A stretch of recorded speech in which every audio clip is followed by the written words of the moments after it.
Margaret Chen stood at the floor-to-ceiling window of her corner office, watching the city lights blur through tears she refused to let fall. She had built an empire from nothing, turned a small tech startup into a billion-dollar company, and earned a reputation as one of the most formidable CEOs in the industry. But none of it mattered anymore. None of it could fix what was broken.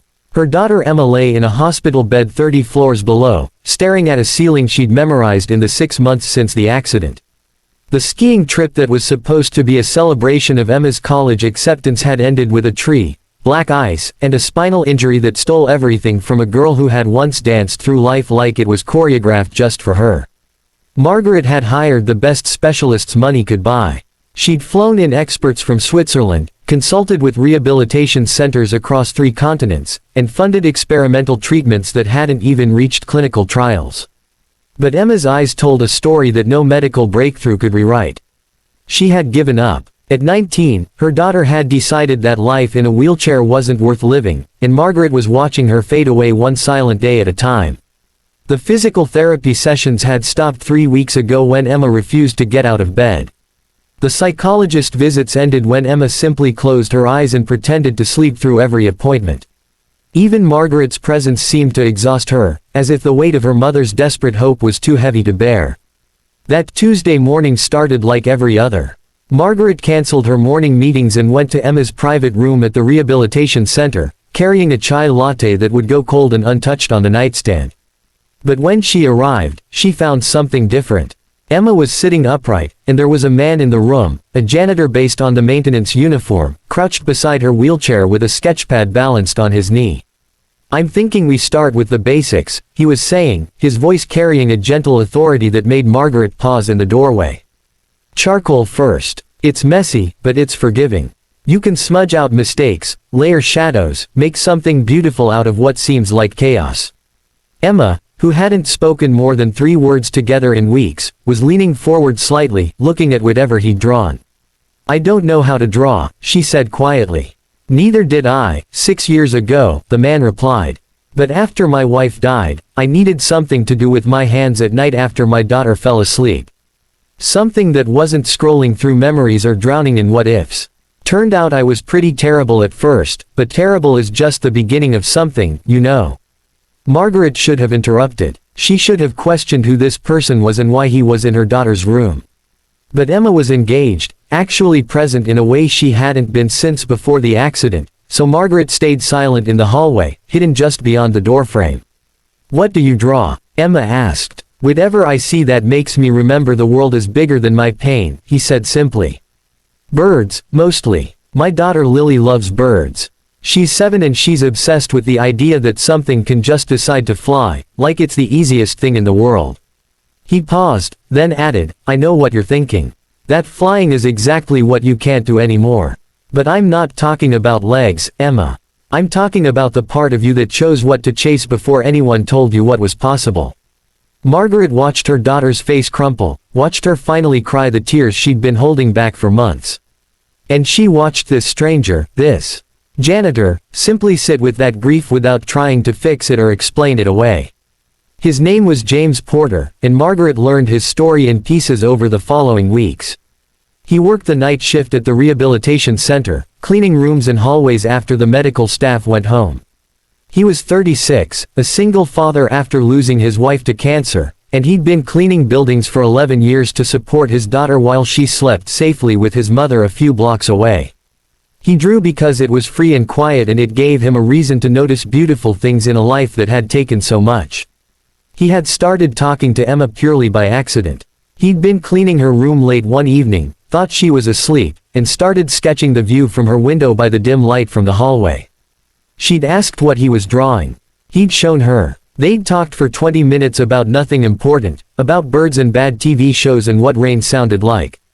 It was the first real conversation Emma had had since the accident, the first time someone had talked to her like she was still whole.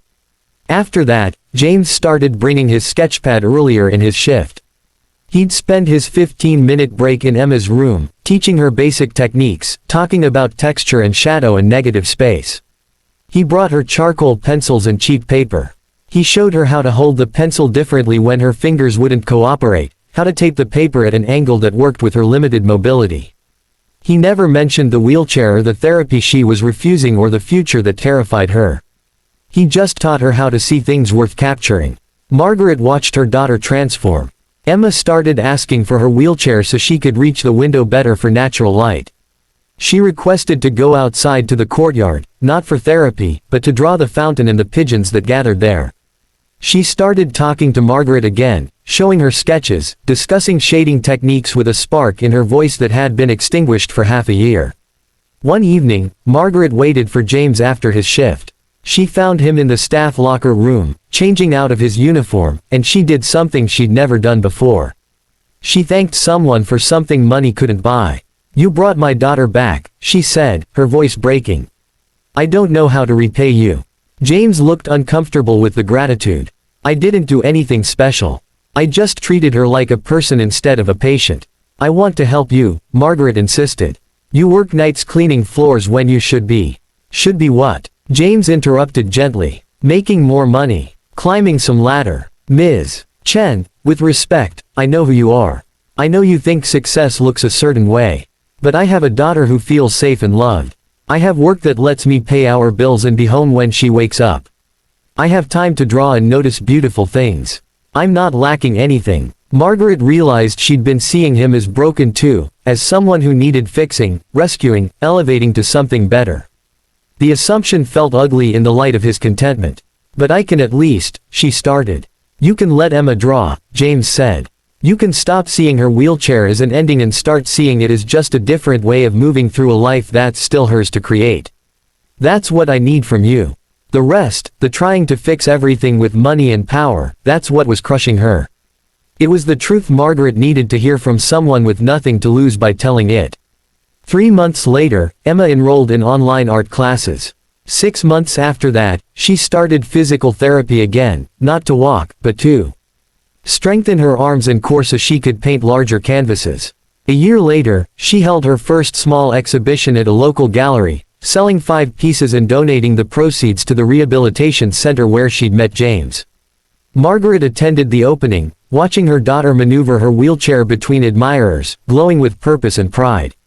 James was there too, standing in a corner with his daughter Lily, who was now 8 and had contributed 3 crayon drawings of birds to the exhibition at Emma's insistence. "I'll never be able to thank you enough," Margaret said to him quietly. James smiled, watching Emma laugh with a collector who was gushing over her work.